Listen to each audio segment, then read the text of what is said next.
الحمدللہ رب العالمین والصلاة والسلام علی سید المرسلین وعلی آلہ واصحابہ واتباعہ اجمعین، اما بعد۔ سب سے پہلے تو ان دو بچوں کو جنہوں نے قرآن پاک حفظ مکمل کیا ہے اور آج آپ پر اپنا آخری سبق سنایا ہے، ان بچوں کو، ان کے والدین کو، ان کے اہل خاندان کو، ان کے اساتذہ کو، مدرسہ کے منتظمین کو، معاونین کو، سب کو مبارکباد دیتا ہوں۔ اس کار خیر میں ان بچوں کے ساتھ یہ سارے شریک ہیں۔ حافظ تو یہ بنے ہیں، لیکن ان کے حافظ بننے میں کون کون ان کے ساتھ شریک ہے، میں بچوں کو بھی یاد کرانا چاہوں گا۔ یاد رکھیں، حافظ تو ماشاءاللہ آپ بنے، اللہ پاک آپ کو حافظ رکھے، لیکن آپ کے ساتھ اس حافظ بننے کے عمل میں کون کون شریک ہے ان کو بھی ذہن میں ہمیشہ یاد رکھیں۔ سب سے پہلے تو ماں باپ ہیں، کن کی وجہ سے یاد کیا ہے انہوں نے؟ ماں باپ نے یاد کروایا ہے تو ان بچوں نے یاد کیا ہے۔ سب سے پہلا کون نمبر کس کا ہے؟ ماں باپ۔ پھر اساتذہ کا، جنہوں نے یاد کروایا ہے، انہوں نے یاد کروایا تو کیا انہوں نے۔ تیسرے نمبر مدرسے کے منتظمین کا، انہوں نے نظم قائم کیا، نیٹ ورک بنایا۔ یہ نیٹ ورک نہ ہو، نظم نہ ہو تو اساتذہ نے کہاں پڑھانا ہے اور شاگردوں نے کہاں پڑھنا ہے۔ تیسرا نمبر کس کا ہے؟ مدرسے کے منتظمین کا، یہ جو نظم قائم کیا ہے۔ چوتھا نمبر معاونین کا ہے، جن کے تعاون سے یہ نظم قائم ہوا ہے۔ لوگ تعاون کرتے ہیں تو مدرسے چلتے ہیں، ایسے تو نہیں چلتے۔ تو کتنے نمبر میں نے گنے ہیں؟ پہلا نمبر ماں باپ کا، دوسرا اساتذہ کا، تیسرا مدرسہ کے منتظمین کا، چوتھا معاونین کا۔ پیٹوں سے کہہ رہا ہوں، آپ کا نمبر 5واں ہے بیٹا۔ حافظ بننے میں آپ کا نمبر کتنا ہے؟ 5واں۔ آپ سے پیچھے 4 صفحے کھڑی ہے، ان کی محنت سے آپ نے یہ اعزاز حاصل کیا ہے۔ یہ میں اس لیے کہہ رہا ہوں ان بیٹوں کو، یہ کہنے کے لیے کہ جن کی وجہ سے کوئی نعمت ملے نا، ان کو بھی یاد رکھنا چاہیے۔ دنیا کی کوئی نعمت کسی وجہ سے مل جائے، ملتی ہے، ان کو یاد رکھتے ہیں یا نہیں رکھتے؟ اچھی ملازمت مل گئی کسی کی وجہ سے، تو جس کی وجہ سے اچھی ملازمت ملی ہے یاد رکھتے ہیں یا نہیں رکھتے؟ اچھا کاروبار چل گیا کسی کی وجہ سے، اس کو یاد رکھتے ہیں یا نہیں رکھتے؟ اچھی جائیداد مل گئی ہے کسی کی وجہ سے، کوٹھی مل گئی ہے، جائیداد مل گئی ہے، اس کو یاد رکھتے ہیں یا نہیں رکھتے؟ جن کی وجہ سے یہ اتنی بڑی دولت ملی ہے، ان کو یاد رکھنا بھی، بچوں کو نصیحت کر رہا ہوں، یہ بھی آپ کی ذمہ داری ہے۔ ان کی وجہ سے پیچھے 4 صفحے کھڑی ہیں آپ کے، ان کی دعا بھی کرتے رہیں گے، ان کو یاد بھی رکھیں گے، ان کے احسان مند بھی ہوں گے۔ شکریہ ادا کرنا ضروری ہوتا ہے نا، شکریہ ادا کرنا اور احسان کو یاد رکھنا۔ اس پر چھوٹا سا واقعہ عرض کروں گا۔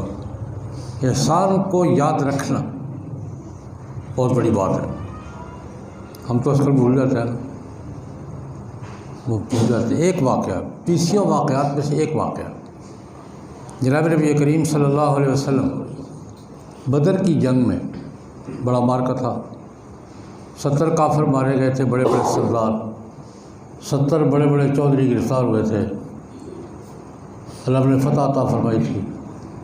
یہ 70 جو قیدی ہوئے تھے نا، ان کے بارے میں مشورہ چل رہا تھا کہ کیا کرنا ہے، ان کو قتل کرنا ہے، ان کو ویسے چھوڑ دینا ہے، ان سے فدیہ لینا ہے، ان کو غلام بنانا ہے، کیا کرنا ہے ان کے ساتھ؟ 3-4 آپشن ہوتے ہیں، شروع سے چلے آ رہے ہیں۔ قتل کر دیں، یہ بھی آپشن ہے، ویسے چھوڑ دیں، یہ بھی آپشن ہے۔ فدیہ لے کے چھوڑ دے، یہ بھی آپشن ہے، اور اس زمانے میں یہ بھی آپشن ہوتا تھا کہ غلام بنا کے تقسیم کر دے۔ 3-4 آپشن تھے، یہ مشورہ ہوتا کرنا کیا ہے۔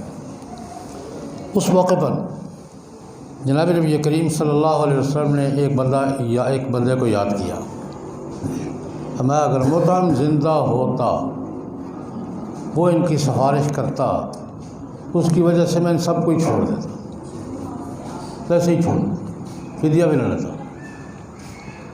حضور نے اس وقت جملہ فرمایا، لو کان المطعم بن عدی حیا، اگر مطعم بن عدی زندہ ہوتا، وہ ان کی سفارش کرتا، تو میں ان کو ویسے ہی چھوڑ دیتا۔ یہ مطعم کون تھا؟ کافر تھا، کافر سردار تھا، کفر پہ مرا ہے، مسلمان نہیں ہوا، حضور کا معاصر تھا، کفر پہ مرا ہے، کافر بہت۔ اس کا بیٹا صحابی ہے جبیر بن مطعم، خود نہیں کلمہ پڑھا اس نے۔ حضور کو اس کا احسان یاد ہے۔ احسان کیا تھا؟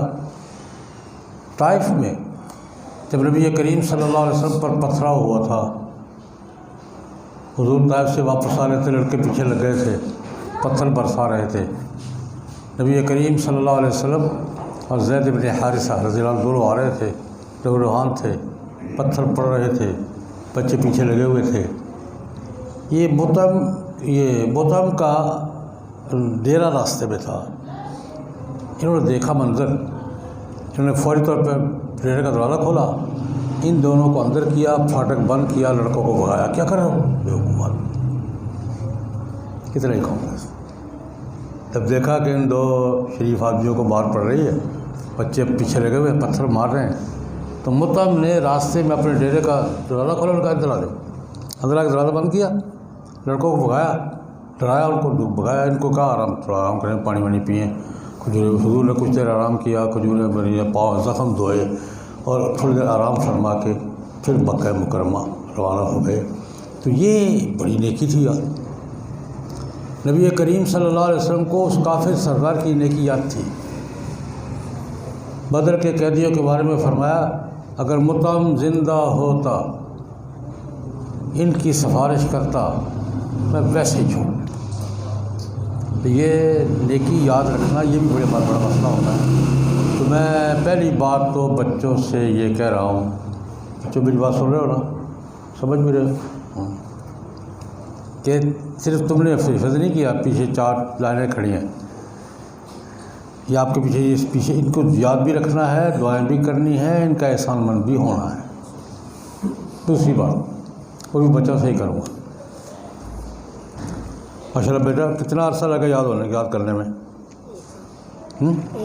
ماشاء اللہ، سال میں یاد کیا آپ نے؟ 1.5 سال یاد کیا تو 1 سال میں یا 1.5 سال میں ہے۔ رکھنا کتنے سال ہے؟ 5 سال کہ 6 سال؟ ابھی سے سوچ رہے ہیں کب تک یاد رکھنا بیٹا؟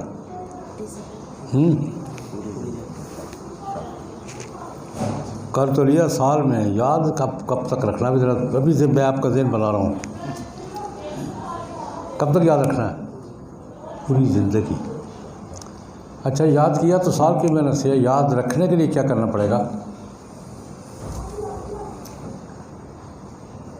یاد کرنے کے لیے تو آپ کو منزل بھی سنانی پڑی، سبق بھی سنانی پڑی، سب کی پارہ بھی سنانا پڑا، منزل بھی سنائی اور دہرایا بھی، اور یاد رکھنے کے لیے کیا کو کرنا پڑے گا؟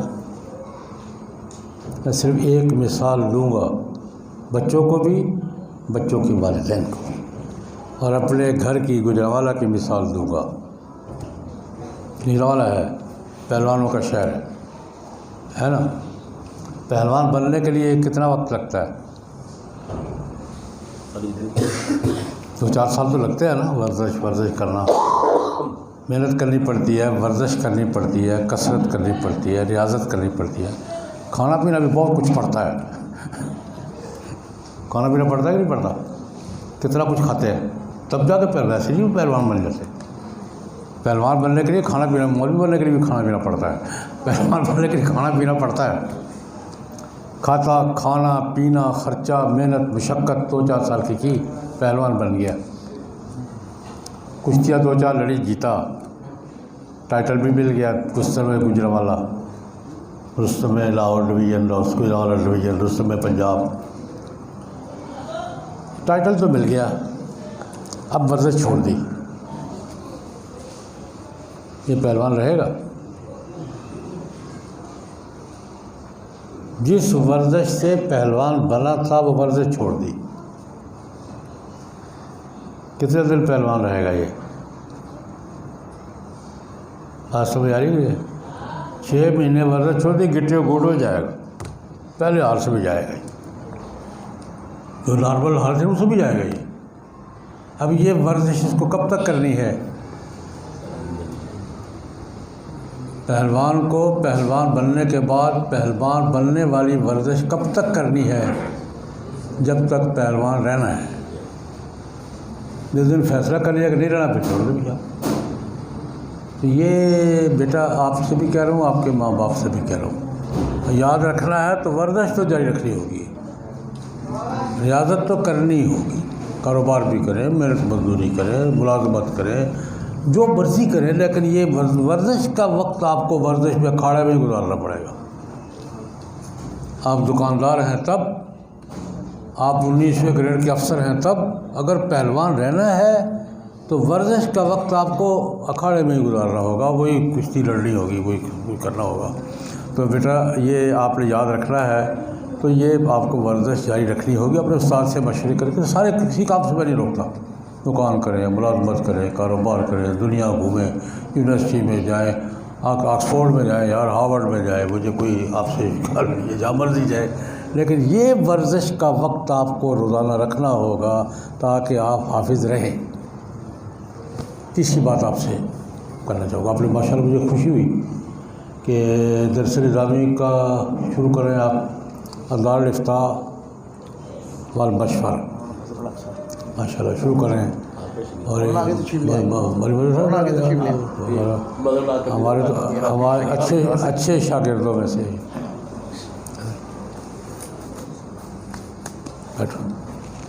میں اس حوالے سے ایک بات مفتیان کرام سے کہا کرتا ہوں، ایک بات لوگوں سے کہا کرتا ہوں۔ پہلے آپ سے بات کروں، ہم مسئلہ پوچھتے ہیں کب؟ جب کوئی کام کر کے پھنس جاتے ہیں۔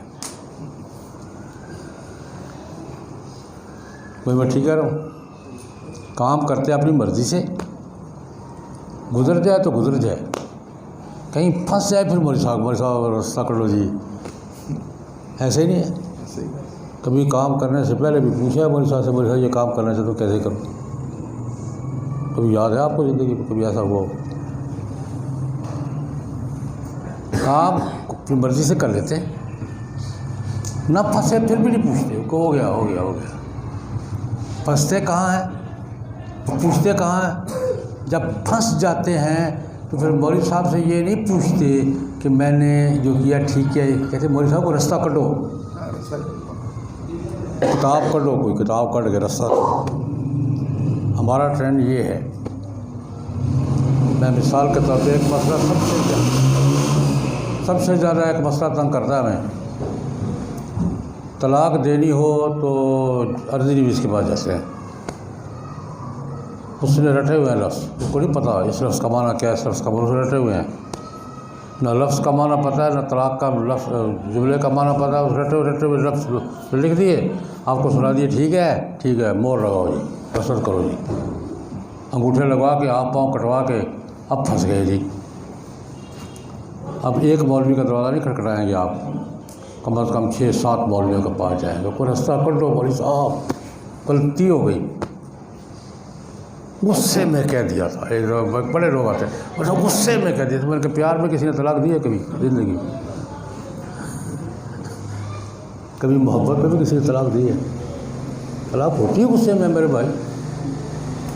میں یہ کہا کرتا یار پہلے پوچھ لیا کرو نا، جب موڈ آ گیا طلاق دینی ہے، مولوی صاحب سے پہلے پوچھ، مولوی صاحب نہیں دماغ ہو رہا، میں تسلی دیتا ہوں آپ کو، اگر پہلے سے ہم سے مشورہ کر لیں تو ہم تو طلاق ہی نہ ہونے دیں یار، ہمارے پاس بہت سے رستے ہیں، غصہ بھی نکل جاتا ہے، طلاق بھی نہیں ہوتی، ہمارے پاس رستے ہیں، پوچھے تو صحیح ہمیں، غصہ بھی ٹھنڈا کروا دیتے ہیں، طلاق بھی نہیں ہونے دیتے، ہم سے کچھ پوچھے تو صحیح، ہم سے کب پوچھنا آپ نے؟ جب کام کر گزرے، پھنس گئے، راستہ نہیں مل رہا، ہمارے ساتھ راستہ کر لو جی۔ صاحب بچے رول جان گئے، بچے یہ بات پہلے پوچھ رہے تھے۔ اور مفتیان کرام سے بھی میں یہ کہا کرتا ہوں، وہ سب آپ سے بھی کہہ رہا ہوں، بھائی کوئی بندہ مسئلہ پوچھنے آیا نا، اگر تو کام کر گزرا ہے پھر تو مجبوری آپ کے اپنے وہی بتانا جو شریعت کہتی ہے۔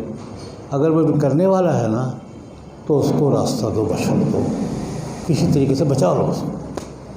پہلے مشورہ پھر فتویٰ، ہم نے جواب اصل یہی کیا۔ میں مفتی علیہ کرام سے کہا پہلے اس سے دیکھو یہ کام کرنے لگا ہے، ابھی کیا نہیں ہے، بچ سکتا ہے، کوئی راستہ ملتا ہے تاوان سے، جرمانے سے، مصیبت سے بچ سکتا ہے، اس کو راستہ دو یار، مشورہ دو اس کو، یوں کر لو یار۔ میں اس کی مثال دیتا ہوں، یہ سنت ہے، سنت ہے مشورہ دینا۔ جناب نبی کریم صلی اللہ علیہ وسلم کے گھر کے معاملات کے انچارج تھے بلال، گھر کا سودا سلف، گھر کا سارا نظام، معاملات سارے حضرت بلال کے حوالے، وزیر امور خانہ داری تھے۔ حضور کے گھر خرچہ لانا ہے، یہ ادھار لے کے کر لیا کرتے تھے، اور پھر سال کے بعد حساب ہو جایا کرتا تھا، یعنی گھر کے سارے معاملات کے انچارج حضرت بلال تھے۔ ایک دن کھجوریں لے آئے نبی کریم صلی اللہ علیہ وسلم کی خدمت میں۔ عام طور پہ نارمل کھجوریں ہوتی تھیں جو جس کو دڑا کہتے ہیں، ہم جس کو دڑا کہتے ہیں، اچھی بھی، بری بھی، گٹھیا بھی، درمیانی بھی۔ ایک دن حضرت بلال بڑی عمدہ کھجوریں، سب سے بہترین ٹاپ کلاس کھجوریں لے آئے حضور کی خدمت میں۔ یا رسول اللہ، راول فرمایا کہاں سے لائے ہو؟ رسول اللہ لایا ہوں۔ یہ اتنی اچھی کھجوریں کہاں سے مل گئی ہیں؟ عام طور پر تو ڈڑا آتا ہے، ہمارے پاس نارمل کھجوریں آتی ہیں، اتنی اچھی کھجوریں جو ٹاپ کی کھجوریں مدینے کی، یہ کہاں سے A1 کلاس کہاں سے لے آئے؟ کیا رسول اللہ میرے پاس تھی تو وہی میرے پاس وہی دڑا، تو میں نے وہ 2 سا دے کر یہ 1 سا خریدی ہے، 2 کلو دے کر اچھی کھجوریں 1 کلو لے لی ہے۔ آپ کو میرا جی چاہتا تھا کہ اچھی کھجوریں کھلاؤں۔ خدا کے بندے، عین الربا، یہ تو سود ہے، یہ تو سود کا کاروبار کیا تم نے، بخاری کی روایت ہے۔ بس سود ہے، خدا کے بندے، 2 سا کھجوریں دے کر 1 سا سود ہے، کیا کیا تم نے؟ یا رسول اللہ اگر مجبوری ہے تو کیا کروں؟ برابر تو کوئی نہیں دیتا، نارمل کھجوریں اور عمدہ کھجوریں برابر کو تبادلہ کرے گا؟ کوئی بھی جنس ہو، گندم ہو، آم ہو، کوئی بھی جنس ہو، عمدہ قسم اور درمیانی قسم کو برابر تبادلہ کرے گا؟ کوئی نہیں کرے گا، اور فرق ہوگا تو آپ کہیں گے سود ہے، سود اسی کو کہتے ہیں۔ رسول میں نے کرنا ہے تو کیا کروں؟ تو نبی کریم صلی اللہ علیہ وسلم نے مشورہ دیا، ایسا کرو پیسوں پر بیچ دو، پیسوں پر خرید لو، پھر سود نہیں رہے گا۔ وہ کھجوریں پیسوں پر بیچ دو، انہی پیسوں سے یہ کھجوریں خرید لو، سودے 2 کر لو یار، ٹھیک ہو جائے گا۔ اب یہ راستہ دیا ہے، طریقہ بتایا، کس نے بتایا ہے؟ کس کو بتایا ہے؟ حضرت بلال کو۔ یوں کر لو گے تو ٹھیک ہو جائے گا۔ میں مفتی علیہ کرام سے کہا کرتا ہوں یار راستہ دیا کرو ان کو، مشورہ دیا کرو، اگر راستہ ہو تو دینا، کرنا نہیں ہے۔ اگر آپ کے پاس گنجائش ہو نا تو راستہ بتاؤ یار، یوں کر لو ٹھیک ہو جائے گا۔ تو یہ مجھے خوشی ہوئی ہے کہ دارالافتاء والمشورہ آپ نے، ان سے بھی یہ کہوں گا، آپ سے بھی عرض کروں گا کہ کوئی کام کرنے سے پہلے مشورہ کر لیا۔ یہ کراچی میں یہ میں نے ماحول دیکھا ہے الحمدللہ، اللہ پاک دارالعلوم کراچی، حضرت مولانا مفتی محمد تقی عثمانی دامت برکاتہم، جامعۃ الرشید، ان 2 اداروں نے محنت کر کے چیمبر میں بھی اور تجارتی حلقوں میں مشورے کے کاؤنٹر قائم کیے ہیں، کوئی شرعی مشورہ لینا ہمارے پاس ہو جائے۔ کراچی میں یہ نظم ہے باقاعدہ، دارالعلوم کراچی کا بھی، مولانا تقی عثمانی صاحب کا بھی، اور تاجروں میں چیمبر میں بھی ہے، باقی تجارتی حلقوں میں بھی ہے، یہ کاؤنٹر ہے مستقل۔ یار مشورہ ہم سے مشورہ کر، کاروبار کرنا ہے، کاروبار کر چکنے کے بعد، گڑبڑ ہو جانے کے بعد پھر نہیں آؤ یار، پہلے آؤ کہ کون سی صورت اختیار کرنے راستے نکالے جا سکتے ہیں۔ تو میں اس بات پہ بہت زیادہ خوشی کا اظہار کروں گا کہ آپ نے یہ ہماری ضرورت ہے زندگی کے تمام معاملات پہ ہماری۔ ہم اکثر معاملات پہ نہ مسئلہ پوچھتے ہیں نہ مشورہ کرتے ہیں، کام کر گزرتے ہیں۔ کام اگر کوئی نہیں پھنسے گئی تب بھی نہیں پوچھتے، پھنس جائے تو پھر پوچھتے ہیں مولوی صاحب وہ یہ کر لیا ہے اب کیا کروں۔ تو مولوی صاحب بیچارے پھنسے ہوتے ہیں، نہ وہ ادھر جا سکتے ہیں، نہ آپ کو بھی ناراض نہیں کر سکتے اور کتاب کو بھی ناراض نہیں کر سکتے۔ ان کے لیے بڑا مسئلہ ہو، امتحان میں پھنس جاتے ہیں، نہ کتاب کو ناراض کر سکتے ہیں نہ سوال کرنے والوں کو ناراض کر سکتے، مصیبت میں پڑ جاتے ہیں۔ بہرحال ان گزارشات کے ساتھ ایک بار پھر میں ان بچوں کے والدین کو، آج کا ایک موضوع ختم نبوت بھی ہے، اپنے ٹائٹل ختم۔ یہ قرآن پاک اللہ پاک نے کتاب دی، آخری کتاب ہے۔ ایک بات صرف پہلے پیش کروں گا، پہلی کتابیں پہلے بھی تھی، 3 تو بڑی کتابیں تھیں، تورات بھی، زبور بھی، انجیل بھی، ہمارا ایمان ان پر اپنے دور میں ٹھیک تھی۔ اب بھی کتاب ٹھیک ہے، لوگوں نے گڑبڑ کر دی ہے۔ تورات اب بھی تورات ہے کہ وہ لوگوں نے گڑبڑ کر دی ہے۔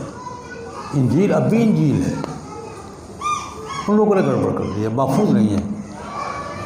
قرآن پاک محفوظ ہے، اللہ پاک نے اس کو ہر چیز سے کیا کیا ہے، محفوظ کیا ہے۔ تورات آئی تھی، لوگوں نے اس میں رد و بدل کر دیا، اس کے بعد کتاب آ گئی زبور، جو لوگوں نے گڑبڑ کی تھی چھانٹی کر دی، بھئی یہ بات ٹھیک ہے یہ غلط ہے۔ نہ سمجھ آئیے، لوگوں نے داؤد علیہ السلام آئے، انہوں نے کہا یار یہ باتیں ٹھیک ہے، یہ تمہاری گڑبڑ ہے، اس میں بھی لوگوں نے گڑبڑ کر دی۔ پھر آ گئی انجیل نے بتایا بھائی یہ بات ٹھیک ہے یہ غلط ہے، تم نے زیادتی کی، چھانٹی کر کے صاف کر دی۔ انجیل کے بعد اس میں بھی لوگوں نے گڑبڑ کر دی۔ اس کے بعد کون آیا؟ قرآن پاک۔ قرآن پاک نے انجیل کی، تورات کی، زبور کی نفی نہیں کی، چھانٹی کی ہے، یہ بات تم نے غلط شامل کر دی، یہ تم نے غلط بالکل صاف کر دی، یہ صحیح ہے یہ غلط ہے۔ اچھا، اب قرآن پاک آخری کتاب ہے، اس کے بعد قیامت تک کوئی کتاب نہیں آنی۔ اس میں گڑبڑ کی کون سی کس سے چھانٹی کرنی تھی؟ اللہ پاک نے یہ مک میں اپنے آپ پہ لے لیا۔ پہلی کتاب میں امتوں کے حوالے کی تھی، مستحفظوا من کتاب اللہ، پڑھو بھی، پڑھاؤ بھی، حفاظت بھی کرو۔ آخری کتاب کی باری ہے تو اللہ نے کہا میں تمہارے حوالے نہیں کر رہا ہوں، انا نحن نزلنا الذکر وانا لہ لحافظون، میں اس کو اپنی کسٹڈی میں لے رہا ہوں۔ قرآن پاک کی حفاظت کو اللہ پاک نے اپنی نگرانی میں کروں گا۔ اور جناب نبی کریم صلی اللہ علیہ وسلم کو تو تسلی دی، گارنٹی دی، گھبرائے نہیں، ان علینا جمعہ و قرآن، آپ کے سینے میں اس کو جمع کرنا بھی ہمارا کام ہے، آپ کی زبان سے پورا پڑھانا بھی ہمارا کام ہے۔ اس لیے کہ آخری کتاب ہے، خدا نہ خواستہ اس میں گڑبڑ ہو جائے تو بعد میں کیسے تصحیح کرنی ہے۔ اس لیے اللہ رب العزت نے قرآن پاک کو ہم پر نہیں چھوڑا، ہم پر چھوڑا ہوتا پتہ ہم کیا کچھ کرتے۔ اللہ پاک نے سارا سسٹم اپنے کنٹرول میں لے لیا۔ انا نحن نزلنا الذکر وانا لہ لحافظون، ان علینا جمعہ وقرآن ثم ان علینا بیانہ۔ قرآن پاک کے سارے معاملات اللہ پاک نے اپنے کنٹرول میں لے لیے۔ ہمیں کہا کہ سبب تم ہی رہو گے، حفظ تم ہی کرو گے، کرواؤں گا میں۔ قرآن پاک پڑھو گے تم ہی پڑھاؤں گا میں۔ اللہ پاک نے سارے معاملات، اب یہ بھی ختم نبوت کا ایک پہلو ہے کہ اللہ رب العزت نے قرآن پاک کے تمام پہلو اپنے کنٹرول میں لے لیے اور فرمایا قیامت تک یہ میری کسٹڈی میں ہوں گے، میرے کنٹرول میں ہوں گے۔ اللہ کے کنٹرول میں اگر کوئی گڑبڑ کی امکان ہے، 1400 سال میں کتنی بار کوششیں ہوئی ہیں گڑبڑ کرنے کی۔ آج ایک بات کہہ کے بات ختم کرتا ہوں، صرف اس کے 20 باتوں میں سے ایک، دنیا کے کسی کونے میں کہیں بھی کوئی قرآن پاک گڑبڑ والا چھاپ دے، عبادت کو توجہ سے سنیں، قرآن پاک رد و بدل کر کے چھاپ دے کوئی کہیں، تو ان کو وہ قرآن پاک کنفرم کرنے کے لیے، چیک کرنے کے لیے مدینے بھیجنا پڑے گا، یا وہاں ہی 2-4 آفر مل جائیں گے؟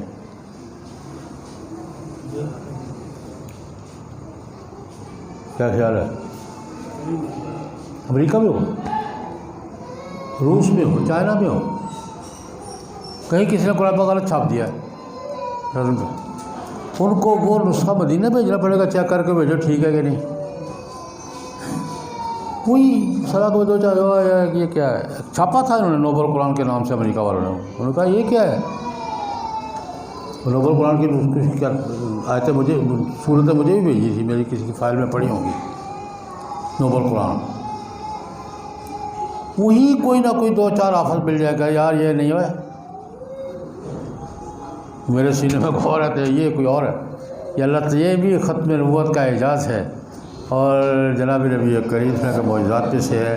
اللہ تبارک و تعالیٰ ان بچوں کو قرآن پاک یاد رکھنے کی توفیق عطا فرمائے، اس مدرسے کو ہمیشہ آباد رکھے، عزائم میں، پروگرام میں، مقاصد میں برکت عطا فرمائے۔ ہمارے بھائی ہیں مولانا حافظ محمود واویہ صاحب اور ان کے رفقا، اور اب نیا ساتھی آ گیا بنی مظہر کے موضوع اچھے ساتھی ہیں، اللہ پاک ان کو برکات نصیب فرمائے، کامیابیاں نصیب فرمائے، ثمرات سے ہمارے وہ ایک بھائی وہ بیٹھے ہوئے سامنے، اللہ پاک ان سارے دوستوں کو، ان کے معاونین کو بھی دین و دنیا کی برکتوں سے نوازیں، اپنے مقاصد میں کامیابی سے نوازیں، اپنے عزائم میں تکمیل سے نوازیں۔ اللہم صلی علی وسلم۔